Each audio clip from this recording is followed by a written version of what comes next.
एक दिन राजा विक्रमादित्य शिकार खेलते खेलते एक ऊंचे पहाड़ पर आए।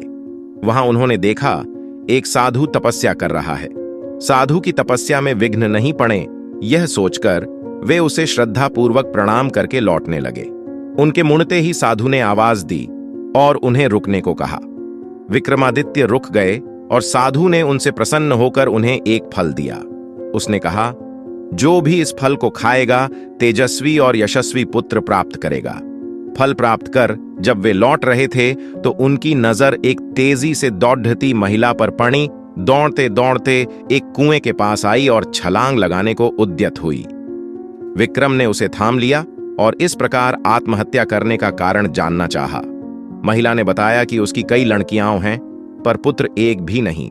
चूंकि हर बार लड़की ही जन्म लेती है, इसलिए उसका पति उससे नाराज है और गाली गलौज तथा मारपीट करता है। वह इस दुर्दशा से तंग होकर आत्महत्या करने जा रही थी। राजा विक्रमादित्य ने साधु वाला फल उसे दे दिया तथा आश्वासन दिया कि अगर उसका पति फल खाएगा तो इस बार उसे पुत्र ही होगा। कुछ दिन बीत गए। एक दिन एक ब्राह्मण विक्रम के पास आया और उसने वही फल उसे भेंट किया। विक्रम स्त्री की चरित्रहीनता से बहुत दुखी हुए। ब्राह्मण को विदा करने के बाद वे फल लेकर अपनी पत्नी के पास आए और उसे वह फल दे दिया।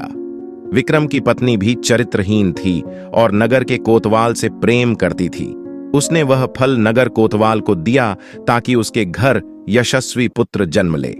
नगर कोतवाल एक वेश्या के प्रेम में पागल था और उसने वह फल उस वेश्या को दे दिया। वेश्या ने सोचा कि वेश्या का पुत्र लाख यशस्वी हो तो भी उसे सामाजिक प्रतिष्ठा नहीं प्राप्त हो सकती है। उसने काफी सोचने के बाद यह निष्कर्ष निकाला कि इस फल को खाने का असली अधिकारी राजा विक्रमादित्य ही है।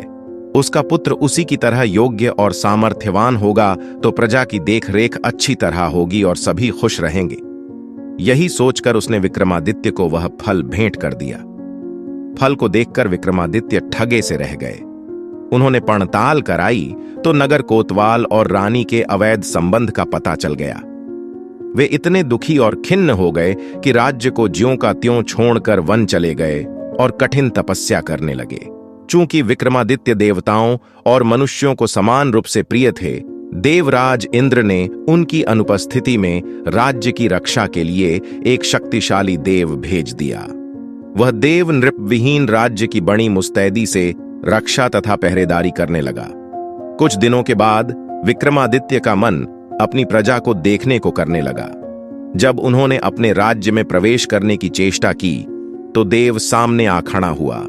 उसे अपनी वास्तविक पहचान देने के लिए विक्रम ने उससे युद्ध किया और पराजित किया। पराजित देव मान गया कि उसे हराने वाले विक्रमादित्य ही हैं और उसने उन्हें बताया कि उनका एक पिछले जन्म का शत्रु यहां आ पहुंचा है और सिद्ध कर रहा है। वह उन्हें खत्म करने का हर संभव प्रयास करेगा। यदि विक्रम ने उसका वध कर दिया तो लंबे समय तक वे निर्विघ्न राज्य करेंगे। योगी के बारे में सब कुछ बताकर उस देव ने राजा से अनुमति ली और चला गया। विक्रम की चरित्रहीन पत्नी तब तक ग्लानि से विष खाकर मर चुकी थी। विक्रम ने आकर अपना राजपाट संभाल लिया और राज्य का सभी काम सुचारू पूर्वक चलने लगा। कुछ दिनों के बाद उनके दरबार में वह योगी आ पहुंचा। उसने विक्रम को एक ऐसा फल दिया जिसे काटने पर एक कीमती लाल निकला। पारितोषिक के बदले उसने विक्रम से उनकी सहायता की कामना की। विक्रम सहर्ष तैयार हो गए और उसके साथ चल वे दोनों श्मशान पहुंचे तो योगी ने बताया कि एक पर बेताल लटक रहा है और एक सिद्ध के लिए उसे बेताल की आवश्यकता है। उसने विक्रम से अनुरोध किया कि वे बेताल को उतारकर उसके पास ले आए। विक्रम उस पेड़ से बेताल को उतारकर कंधे पर लाद कर लाने की कोशिश करने लगे।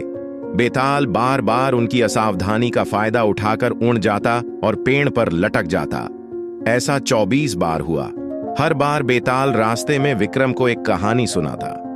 25वीं बार बेताल ने विक्रम को बताया कि जिस योगी ने उसे लाने भेजा है वह दुष्ट और धोखेबाज है। उसकी तांत्रिक सिद्धि की आज समाप्ति है तथा आज वह विक्रम की बलि दे देगा जब विक्रम देवी के सामने सर झुकाएगा। राजा की बल से ही उसकी सिद्धि पूरी हो सकती है। विक्रम को तुरंत इंद्र के देव की चेतावनी याद आई। उन्होंने बेताल को धन्यवाद दिया और उसे लाद कर योगी के पास आए। योगी उसे देखकर अत्यंत हर्षित हुआ और विक्रम से देवी के चरणों में सर झुकाने को कहा। विक्रम ने योगी को सर झुकाकर सर झुकाने की विधि बतलाने को कहा।